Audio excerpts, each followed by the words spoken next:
এবার third eye এর জায়গায় আসলাম, বা থার্ড আই কে ডিসকাস করছি, থার্ড আই কে বোঝার চেষ্টা করছি। তাহলে আজকে কার কার এই সাবজেক্টটা ভালো লাগলো হাত তুলে জানো। 114টা চক্র এবং 7টা চক্র প্রধান, এবং অনেক হিসাব তোমাদের সামনে ক্লিয়ার হয়ে গেল। থ্যাংক ইউ, ধন্যবাদ। সবারই ভালো লেগেছে। অনেকে জিজ্ঞাসা করেন যে আমি যখন প্রাণায়াম করছিলাম বা সাধনা করছিলাম বা মেডিটেশন করছিলাম, আরেকটা চোখ আমি দেখতে পেলাম কপালে, এটাই কি থার্ড আই? আবার অনেকে প্রশ্ন করেন যে আমি ভুরুর মাঝখানে একটা চোখ আছে দেখতে পেলাম, এটাই কি থার্ড আই? এই প্রশ্নটা কার কার মনে করে? হাত তোলো।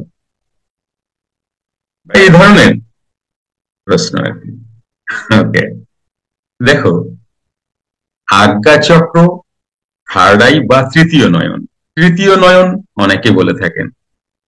তার মানে এটা নয় যে আমাদের দেহতে দুটো চোখ আছে আর ভ্রুর মাঝখানে ওরকমই বোধহয় একটা চোখ আছে, যাকে থার্ড আই বলা হয়। ব্যাপারটা কিন্তু তা নয়, ঠিক এমন নয়। এই ব্যাপারটা কিন্তু খুব মানে বোঝার আছে। আমরা অনেক সময় ভাবি যে এটাই বোধহয় থার্ড আই।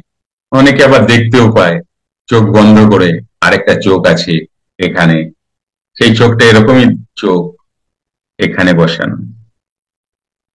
কেউ কেউ আবার গুগলে সার্চ করে একটা চোখ এখানে আর এইভাবে ত্রিভুজ করা থাকে, এ মনে মনে কল্পনা করে যে এই ত্রিভুজের মধ্যে থার্ড আই, একটা চোখ আছে, তাই না? ব্যাপারটা এরকম না। অ্যাকচুয়ালি আপনারা জানেন যে আমাদের দেহে, প্রত্যেকের দেহে 72,000 নারী আছে, এবং এই 72,000 নারীর মধ্যে 114টি জংশন পয়েন্ট আছে। এটা কেমন জানো? যেমন এই যে দেখো, পুরো ভারতে রেল লাইন, মানে যেখানে যাবে সেখানে তুমি পাবে রেল লাইন, কিন্তু সব জায়গায় কিন্তু জংশন নেই। মানে একটা ট্রেন আসছে যাচ্ছে, আরেক দিকে চলে যাচ্ছে, ওই দিকে চলে যাচ্ছে, সেই দিকে চলে যাচ্ছে, এই যে চলে যাওয়ার জায়গাগুলো, এগুলোকে জংশন বলে। ভালো করে বুঝতে গেলে হাওড়া জংশন, এই যে এত লাইন পাতা আছে, এক একটা ট্রেন এক একটা লাইনে ঢুকে, তাই না? শিয়ালদায় দেখো, হ্যাঁ, এগুলোকে জংশন পয়েন্ট। আর এই জংশন পয়েন্ট হচ্ছে 114টা। এই 114টা হচ্ছে আমাদের দেহের চক্র। কিন্তু প্রধান চক্র হচ্ছে 7টা প্রধান, আর এর মধ্যে প্রধান দুটি, একটা আজ্ঞা চক্র, একটা সহস্রার। আবার এত 114টার মধ্যে প্রধান হচ্ছে সহস্রার, কিন্তু সহস্রায় যেতে গেলে তোমাকে আজ্ঞা চক্রের উপর নির্ভর করতে হবে, মানে কুটস্থ বা থার্ড আই। এই প্রত্যেকটা পয়েন্টে যে জংশন আছে, এই জংশন গুলোকে বলা হয় 114টা চক্র। এই প্রত্যেকটা চক্র ত্রিভুজের মতো। এই ত্রিভুজ কোথাও দুটো মিলে এক হয়েছে, কোথাও তিনটে মিলে এক হয়েছে, কোথাও চারটে মিলে এক হয়েছে, কোথাও আবার সিঙ্গেল সিঙ্গেল আছে। বুঝতে পারছো? মনে করো 114টা জংশন, এখানে ত্রিভুজ গুলো কিন্তু দুইয়ে মিলে একটা, তিনে মিলে একটা, চারে মিলে একটা, এইভাবে মিলতে ত্রিভুজ গুলো, মানে চক্র। তো একেই 7 চক্র বলে। এবং এই যে চক্র নিয়ে যা ঋষিরা জানিয়েছেন, এই চক্রগুলোকে একটু বুঝলে বোঝা যাবে যে থার্ড আইটা আমাদের এই দেখা চোখের মতো, যে দু চোখ দিয়ে দেখি, দুটো চোখের মতো কি থার্ড আই? যদি ঊর্জা মূলাধারে প্রবল থাকে, তাহলে মানুষ খেতে এবং ঘুমাতে ভালোবাসে। এই মূলাধার চক্র কোথায় আছে? এই মূলাধার চক্র হচ্ছে গুহ্যদ্বার আর যৌনাঙ্গের মাঝে। মেরুদণ্ড যেখান থেকে শুরু হয়েছে নিচ থেকে, তার 4 আঙুল ওপরে স্বাধিষ্ঠান চক্র। কেমন? এই স্বাধিষ্ঠান চক্র যার প্রবল, এখানে যার ঊর্জা আছে প্রবল, তিনি কিন্তু সুখ খুঁজে বেড়াবেন। সুখ মানে অন্যভাবে নেবে না। সুখ মানে হচ্ছে প্রকৃতির দ্বারা সুখ হতে পারে, কেমন? বা এই ধরনের নানা জায়গার মানে ঘুরতে ভালোবাসবে, কেমন? নানা ধরনের সুখ নিতে ইনি পছন্দ করবেন, যার স্বাধিষ্ঠানে ঊর্জা প্রবল থাকে। বোঝা গেল? আর যার মণিপুরে ঊর্জা প্রবল, স্বাধিষ্ঠানের ওপরেই মণিপুর, নাভি দেশে, নাভিতে মণিপুর চক্র। মণিপুর চক্রে যদি কারোর ঊর্জা প্রবল থাকে, তিনি মানে বড় ব্যবসায়ী হতে পারেন, বড় কোম্পানির মালিক হতে পারেন, বা বড় পদে আছেন, যার ঊর্জা নাভি মূলে প্রবল থাকে। বোঝা গেল? যার ঊর্জা অনাহত চক্রে প্রবল থাকে, তিনি সৃষ্টি করবেন।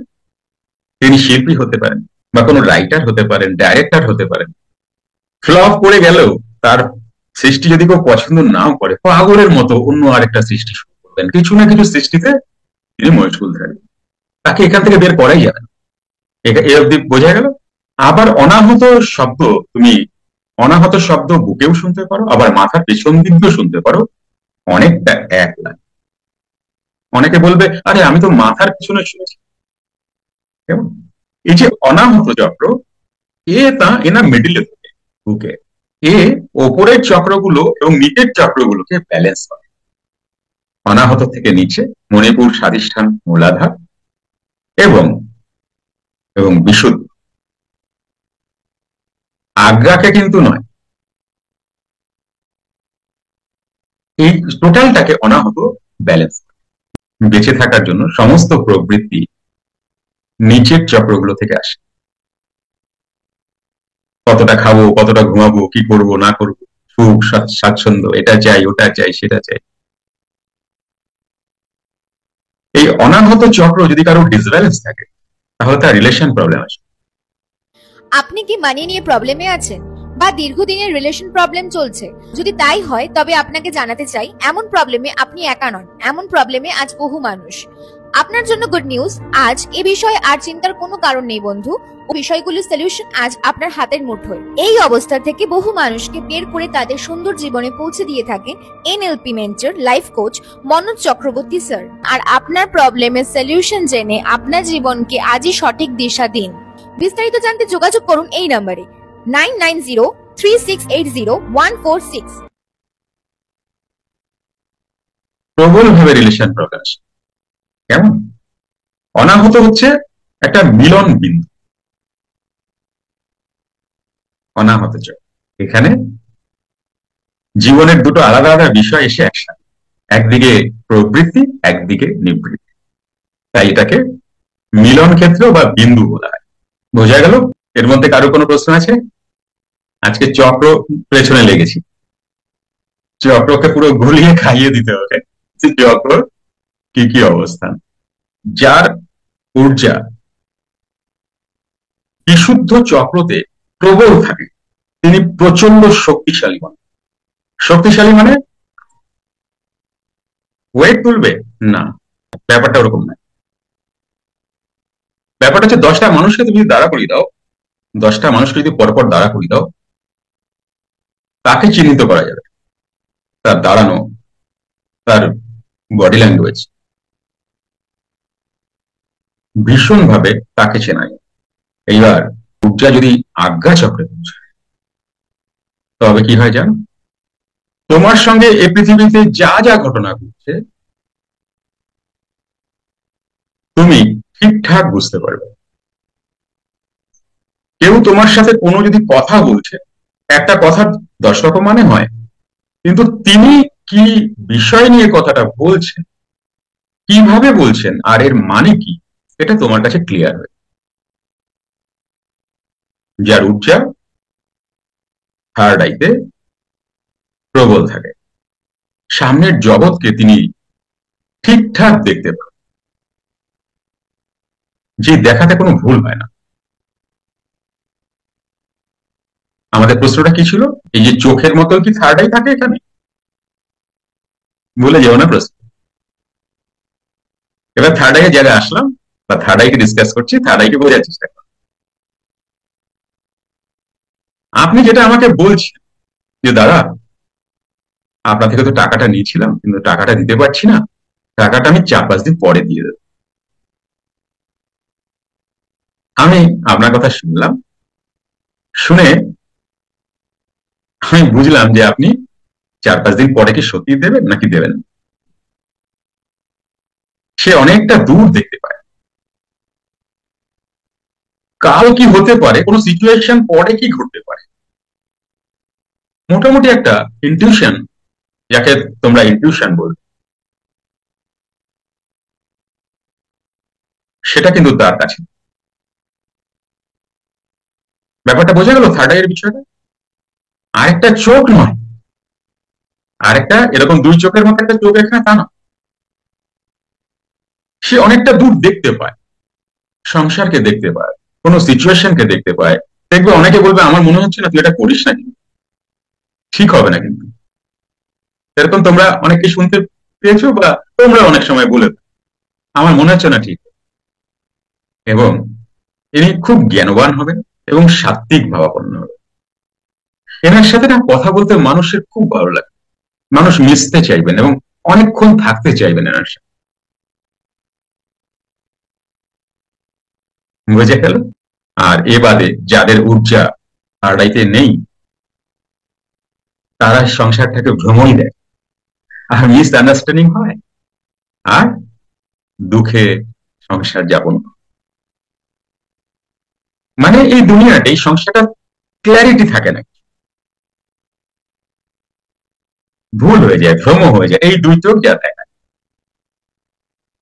কিন্তু যাদের মেডিটেশন বা প্রাণায়ামের পাওয়ার আছে, তারা কিন্তু থার্ড আই মানে বিচার করার একটা আই থাকে। আই বলতে এমন না, অনুভূতি, অনুভব।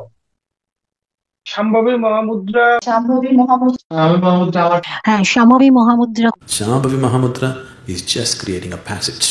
কিছু ক্রিয়া আছে এইভাবে করতে, এখানে ফোকাস দেবে, কিছু ক্রিয়া দীর্ঘক্ষণ এইভাবে ফোকাস দিয়ে ক্রিয়া, এটা বেনিফিট বুঝতে পেরেছি। শাম্ভবী মহামুদ্রা জীবন পরিবর্তন করে।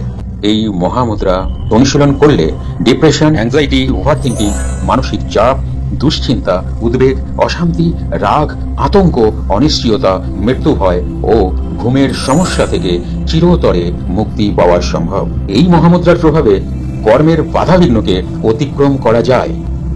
এই মহামুদ্রা অভ্যাসে সুখ, শান্তি ও সাফল্যের নতুন দিশা খুঁজে পেয়ে বহু মানুষ সাংসারিক, পারিবারিক বা সম্পর্কের সমস্যার সমাধান করেছেন। এই দু চোখ দিয়ে তো মানুষ দেখে, ভেতরের এমন কিছু তোমার খুলে যায় যা তুমি অনুভব করতে পারো, তুমি দেখতে পাও। তার মানে এটা না এই চামড়া চোখের মতো একটা চোখ এখানে থাকে, তার মানে এটা না। কখনোই ভ্রমে থেকো নাকি? অনেকে থার্ড আই, কূটস্থ, তৃতীয় নয়ন, দ্বিদল চক্র, এমন অনেকেই শুনেছ এবং তোমরা অনুভব করো বোধহয় এরকম একটা চোখ এখানে ফিট করা থাকে, তারা অনেক সাধনা করে একটা চোখ এখানে আসে। আচ্ছা, কেন এটা হয়েছে? আমরা ছোটবেলা থেকে পূজা দেখেছি, দুর্গা ঠাকুরের এখানে একটা আই আঁকা থাকে, কালী ঠাকুরের এখানে একটা আই আঁকা থাকে, শিব ঠাকুরের এখানে একটা আই আঁকা থাকে। তো আমরা ভাবি বোধহয় সাধনা করলে আমাদের এখানে একটা আই এসে যাবে, ঠিক এরকমের মতো এখানে একটা আই। সত্যি কথা বলছি, সাধনার কথা বলছি, অনুভবের কথা বলছি। আর এটাই যোগীরা জানেন, এটাই ঠিক। কোনো তুমি গীতাতে পাবে না যে একটা চোখ এখানে বেরিয়ে যায়, পাবে না। তাই ভাবছিলাম এই কথাটা তোমাদের বলা খুব প্রয়োজন, যে থার্ড আইটা কি। কারণ এই ঊর্জা যদি থার্ড আইতে, ম্যাক্সিমাম লোকের ঊর্জা কিন্তু থার্ড আইতে থাকে না, যারা সাধন প্রিয় মানুষ নন। সংসার তাদের সাথে প্রচুর ভুল হয়ে যায়। আর সহস্রার, সহস্রার তোমার বডির মধ্যেই থাকে না। সহস্রার আমরা দেখাই এখানে, সহস্রার সহস্রার অ্যাকচুয়ালি আমাদের বডির বাইরেই থাকে, আপনার বডির বাইরেই থাকে সহস্রারটা। কেন বডির বাইরে থাকে এটা তো বুঝতে হবে। এই জায়গাটা বড় কনফিউজ হয়ে যাবে তোমরা। সহস্রার দেখায় সবাই, জানি সহস্রার মাথায় থাকে, যার অনেক চক্র, সহস্র সহস্র চক্র, এটাকে ফুটতে হয়, ফোটাতে হয় সাধনার দ্বারা। মিথ, ভুল। এ তোমার দেহের বাইরে। কেন? ভালো করে বোঝো, টু দ্য পয়েন্ট বলছি। সহস্রার না তোমার মন বুঝতে পারবে, না তোমার দেহ বুঝতে পারবে। পঞ্চতত্ত্ব তোমার দেহ মন বুঝতে পারবে, কারণ এ দিয়ে আমাদের দেহ মন গঠিত। কিন্তু সহস্রের বাইরের হিসাব। এখানে যারা আসেন তারা সচ্চিত আনন্দে থাকেন সর্বক্ষণ, বেমতলব, কোনো মানে নেই, কিছু হয়নি, কিন্তু আনন্দে থাকে অল টাইম। এই জায়গায় যারা থাকে তা বড় দুর্লভ, খুব কম। কেমন? এই জায়গায় আসার জন্য তো এত সাধনা আমরা করছি।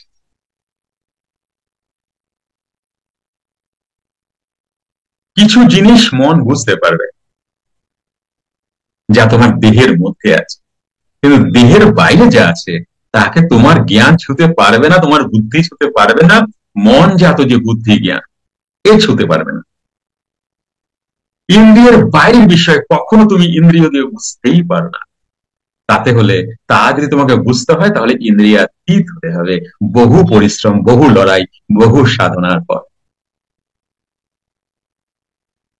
কিন্তু অনায়াসেই তুমি ঊর্জাকে বিশুদ্ধ চক্রে নিয়ে যেতেই পারো মেডিটেশন এবং প্রাণায়াম করে। অবশ্যই পারো। হয়ে যাচ্ছে বিষয়টা। তাহলে থার্ড আই, একটা চক্ষু এখানে থাকে, আর যেন ভুল না হয় কোনো চক্ষু এখানে থাকে না।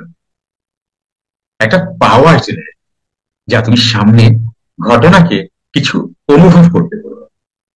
আমার ঠিক ভাল লাগছে, তো এটা কর, হয়ে যাবে, হওয়ার এটা হয়ে যাবে, বলছি হয়ে যাবে। এমন একজন মানুষ কিন্তু থাকতেই পারেন প্রতিটা সাথে, যার ঊর্জা বিশুদ্ধতে এবং আজ্ঞা চক্রের দিকে আছে। এখানে কিন্তু এটা বলা হচ্ছে না কি উনি আজ্ঞা চক্রে আছেন কি নেই, আবার ভুল বুঝো না, কিন্তু অনেক পরিশুদ্ধ, সৎ এবং জ্ঞান মানুষ। কি করে হলো? হতে পারে বহু জন্মানি ব্যতিক্রমী। তাই যদি সুন্দরভাবে সংসার করতে চাও তাহলে অবশ্যই মেডিটেশন এবং প্রাণায়ামকে তোমাকে সাথে নিতেই হবে, নচেত relation problem, money problem, health issue and career issue লেগেই থাকবে। তুমি বুঝতেও পারবে না এত পরিশ্রম করার পরেও কেন এই অবস্থা, বুঝতেও পারবে না। আজ এটুকুই থাকুক, মানে এই বিষয় যোগীরাজ কথা না, এটা তো কথায় কথায় কথা এসে কি বুঝতে পারলে। যুক্ত ক্রিয়া, যোগ, প্রাণায়াম ও বুদ্ধাপাসনা শিখতে চাইছেন এবং যারা প্রবল ডিপ্রেশন, অ্যাংজাইটি, ওভার থিঙ্কিং বা মনোরোগ সমস্যায় জর্জরিত হয়ে জীবনে ভয় ও অশান্তি নিয়ে অসুখী জীবনযাপন করছেন তারা এবার মুক্তি পাবেন। কোথাও যাওয়া আসার কষ্ট আপনাকে করতে হবে না। আপনার মূল্যবান সময় বাঁচিয়ে শিখতে পারবেন ঘরে বসেই জুম অনলাইনে। আমি শ্রী মনোজ চক্রবর্তী, স্পিরিচুয়াল সায়েন্টিস্ট। আমার যোগী জীবন বা অভিজ্ঞতা 30 বছরেরও বেশি। আমি আপনাদের এই সার্ভিস দিয়ে আসছি। আমার হ্যাপি স্টুডেন্ট সারা বিশ্বে ছড়িয়ে আছে, যেমন Europe, America, Kuwait, Bangladesh, Singapore, নেপালের অনেক মানুষ আজ এই সাধনা শিখে তারা সুখ, শান্তি ও প্রাচুর্যপূর্ণ জীবন কাটাচ্ছেন। তাই আর দেরি না করে আপনার নাম রেজিস্ট্রেশন করে চলে আসুন ক্যানিভো মাস্টার ক্লাসে। অনেক অনেক শ্রদ্ধা ও নমস্কার জানবেন।